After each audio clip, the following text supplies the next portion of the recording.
দরজায় কড়া নাড়ছে বিপিএল। অন্যান্য আসরের তুলনায় এবার বেশিরভাগ কার্যক্রমই গোছানো, তবে শেষ মুহূর্তে দলে ক্রিকেটার ভেড়ানোর চিত্রটা পুরনো। ক্রিকেটার কেনার ক্ষেত্রে কার্পণ্যতা করেনি ঢাকা ক্যাপিটালস। দেশি বিদেশি মিলিয়ে এখনো পর্যন্ত ২৫ জন ক্রিকেটারকে দলে ভিড়িয়েছে ফ্র্যাঞ্চাইজিটি। টাকার অঙ্কটা শতভাগ জানা না গেলেও পুরো টুর্নামেন্টে কেমন বাজেট নিয়ে নামতে হয় একটা দলকে তার ধারণা দিয়েছেন ঢাকার ফ্র্যাঞ্চাইজি কর্তৃপক্ষ। এক্স্যাক্ট অ্যামাউন্টটা বলতে পারবো না, কারণ হচ্ছে এখানে প্লেয়ারের ডিফারেন্ট কাইন্ড অফ প্লেয়ার আছে, প্লেয়ারদের মানে বিভিন্ন প্রাইসের ক্যাটাগরি প্লেয়ার আছে। নর্মাল একটা বিপিএল এর টিম করতে গেলে মিনিমাম ধরেন 10 কোটি প্লাস একটা বাজেট থাকে। আমরা চেষ্টা করেছি যে 10 কোটি প্লাসের মধ্যে টিম রাখার জন্য।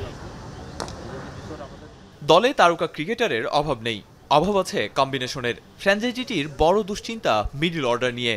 আমি নিজেও খুব কনসার্ন যে আমাদের মিডল অর্ডারটার একটু ঝামেলা, আমাদেরকে মেকশিফট করতে হবে, আমাদের এতগুলো টপ পরে তাদেরকে তো খেলাতে হবে। এখনও তো প্ল্যান ওইভাবে করিনি, ডেফিনেটলি আমার মাথায় আছে অনেক কিছুই, বাট ডেফিনেটলি সেটা এখনো হয়তো আমি ইমপ্লিমেন্ট বলতে চাই না বা করতে চাই না, বাট দেখি। ক্রিকেটারদের নিয়ে বাজি খেলেছে ঢাকা ক্যাপিটালস, আর সেই বাজির অন্যতম ঘোড়া দীর্ঘদিন জাতীয় দলের বাইরে কিংবা ছন্দে না থাকা সাব্বির রহমান, মুনিম শাহরিয়ারের মতো ক্রিকেটারেরা, যাদের ফর্মে ফেরার তাড়না আছে, কিন্তু ব্যাট কথা বলবে কিনা সেটা নিয়ে আছে সংশয়।